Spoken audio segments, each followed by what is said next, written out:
Hello everybody, and welcome to another episode of Less's Lessons. I'm Les. This episode is not at all brought to you by Sam Adams. I just happen to be wearing the shirt. They are not sponsoring this. This episode is about how to create a bootable USB stick on Windows, specifically so that you can have an install medium for Ubuntu desktop or Ubuntu server. Today we're going to do it with Ubuntu server, but the process is the same for either. Now you'll see that I have a website up on how to do that. This is at the Ubuntu site. They offer instructions on how to do this in Windows, Linux, or Mac OS X. I'm just going to be doing it on Windows today for this video, but if you would like for me to do the others for you, I'm more than willing to do that. I just didn't want to break out the Mac today. Anyway, I will include the URLs to each of those, Windows, Mac, Linux version of this tutorial, in the links in the description. But you can, or rather, you can totally just go through, read these, and do this. But as usual, I just would like to demonstrate how it's done. So here we go. On this page, you'll see the title and the basic instructions. I encourage you to read all of this as you go along. So first thing you're supposed to do is download Ubuntu. Now I'll walk you through that. I've already downloaded what we're going to do, so I'm not going to take the time in this video to actually do the download. But so we're going to click on this Download Ubuntu link. Switch over to that tab. And you can choose to download Ubuntu Desktop, Ubuntu Server, which we're going to do today. And there are some other options here as well that I'm not going to go over. But we're going to click on Ubuntu Server. You have a couple options. As of the making of this video, you have the ability to download the 16.04.2 LTS, which, when I mouse over, you see stands for long-term support. You can read here that that's going to be under support until 2021, so you're safe doing that. It's a good OS. My two Linux servers here are running that, but they've also released server 17.04, and that's what we are going to download today for this demonstration. So what you would do is you're going to click on this download button and proceed from there to download whatever is appropriate for your system. I've already done that, and you can see here on the desktop that I've got this icon for that. So for you, if you haven't done it already, click download. If there's any further instructions, I don't think there is, but download it to your desktop or to your downloads folder, and remember where you put it, because we're going to need it in a minute. Next step, we're going to flip back to the instructions, and you don't have to verify the download. You can if you want to. I'm not going to walk you through that. Do it if you like. So the next thing is you're going to need a USB memory stick. Very common. Shoot, some people give them away for free. I've got a couple right here that I got for free from work. Right now they act as something for my little Deadpool to sit on. But I have another one. I've already put it in the computer, and I'll bring that up in a second. So have one of those. It needs to have at least 2 gigs of storage on it available. If you have anything on this drive, I suggest that you go ahead and take the contents off of that flash drive if it's something you intend to keep, because in our next steps we're going to be wiping out that flash drive so that we can put this Ubuntu installer disk on it. There's a bird outside my window making a bunch of noise. I hope you can't hear that. Anyway, next thing is to download this product called Rufus. This is going to be the software that will make your USB stick bootable. That way when you pop it in the computer and then turn on the computer, it will boot to this disk, this flash drive, and we can begin installing Linux from there. Again, I encourage you to read all of this. There's not much to it. You'll end up just scrolling down to this download section. As of the making of this video, the current version is Rufus version 2.15. Maybe it's a higher number for you, depending on when you watch this video. Whatever the current version is, go ahead and click download that to your desktop or downloads folder, wherever you like to put your stuff. Just remember where it is, because you're going to need it in the next step. do that. Now we'll go back to the instructions. You can see that on my desktop I have this Rufus executable here, as well as the Ubuntu server ISO file or ISO file. ISO files, for those of you that don't know, are an image, or it is a single file that represents the entire contents, in this case, of a CD. So you could just as well burn this ISO file to a CD or a DVD.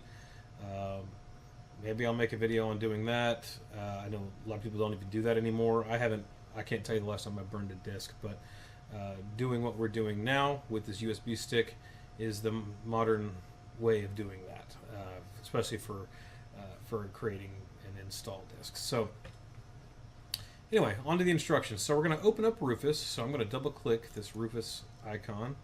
Oh, I got one of these deals here. Yes, I want to run it.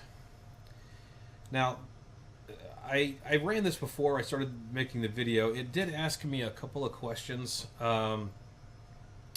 It asked me, it said that actually I think after I did one of these steps here, but it asked me a couple of questions because it was the first time running.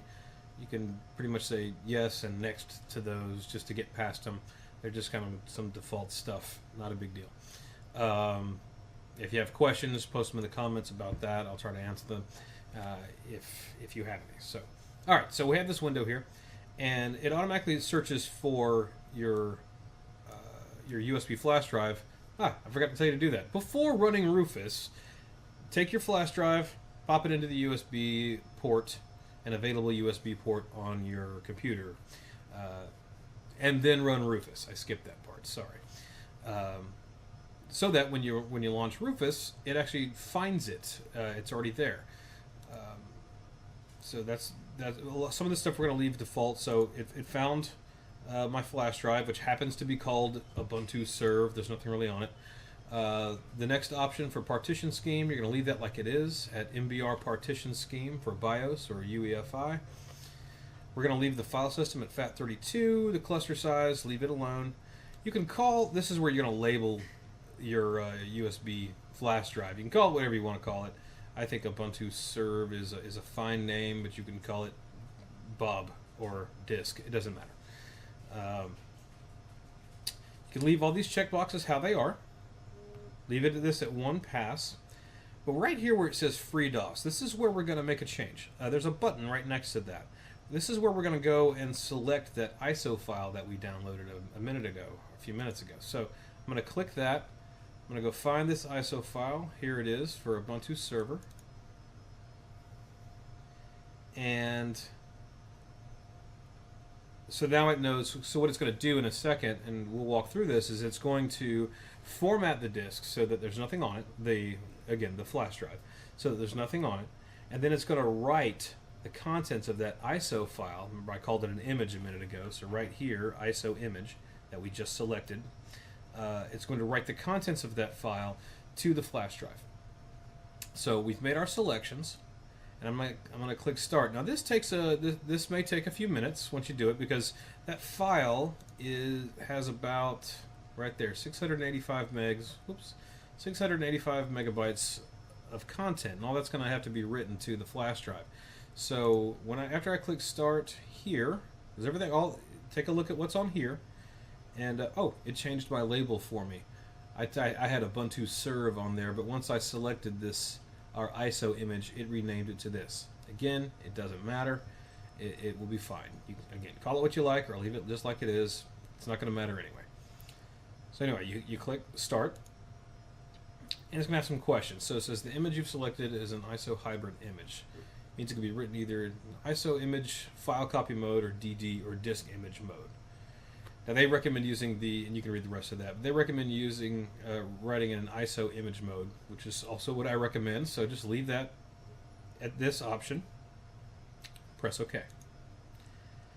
And they're going to give you a warning that all data on the device, which is your flash drive, will be destroyed. To continue this operation, click OK. Now when I ran this before, it asked me another question. It said that there was a version of a file that is in this ISO, or this version of this ISO file was slightly different there was a certain library file that is a little different than what came with Rufus, and it asked me, did I want to go ahead and have Rufus download the library file that it needs. I said yes to that, and if it asks you that, it's okay to do that. That way it has the proper libraries to write your ISO file to the flash drive, and that the Ubuntu installer will work properly. So anyway, so back to our question. Do we want to continue with this operation? Yes, we do. So we're going to click OK. And it's going to go through a series of functions here, and it tells you in this box that it's clearing master boot record. The MBR stands for master boot record. Anyway, it's clearing these structures from the disk, from the little flash drive. It's going a little slower than normal. Now, when I did this before, I timed it. It took it about 5.5 minutes to complete this. Now, I'm going to pause the recording right now in just a second, so that we can let this complete, and then we'll come back and go to the next step. But this is almost the last step. But anyway, we'll see that in a second. While that's still going, and we skipped ahead for a couple of minutes here, but it's still copying the ISO files. It went through a couple of other quick little tasks ahead of time, but it's copying the ISO files over to the flash drive. What I skipped, kind of glossed over, was that we started with these instructions, and I didn't really scroll through them. What I showed you is pretty much what these instructions will show you as well. Each step that we took, you'll see from these screenshots, are the same. It asks the same questions. Oh, here we go. When I made reference to that it had a different library version that needed to be compatible. So it said you could read this guy here, that the image uses this version of SysLinux for this but this application, talking about Rufus, only has a different version of that, and it says it asks, do you want to go ahead and have it automatically download and use it? And that's where you'll say yes. But after that, you'll notice these are the same type of questions, same type of dialog boxes that we saw, where to write it in ISO image mode, be aware that it's going to destroy everything on the disk. So we went through that, and we are between steps 5 and 6. 5 and 6. It's been about 3 minutes 45 seconds so far, and it's still copying the ISO files. And we'll come back in just a minute and see what to do next when this process is done. Okay, so the process just completed. Took it almost 5.5 minutes, like I said. The progress bar completed is all the way green. It shows ready, and that's it. So I'm just going to click close, and that's all we need to do with Rufus. To show you what that looks like now, this is this PC, or if you're on an older version of Windows, be my computer. This is Windows 10. You'll see that this was my H drive. This is the one we just did. So if we look inside that drive, you'll see we have the auto-run, SysLinux config, and a whole bunch of folders related to Ubuntu and Linux installation. So this is what we need to install Linux or Ubuntu server, which will be in an upcoming video, how to install Ubuntu server. I'll be doing it in a virtual machine. You may choose to do it on a physical machine, but we'll get to that. But to recap, I went to this URL that you see here in the browser. And again, I'll include this as well as URLs for other operating systems, Windows here, Mac OS X, and if you're already running a Linux machine, how to do this same type of operation from there. So I'll include those in the description, and you'll be able to create your install medium for Ubuntu Linux. So we will see you. I'll see you in the next video. Hope you enjoyed it. If you have any questions or comments, please leave them below. And when you get a chance, please subscribe. Thanks. Bye.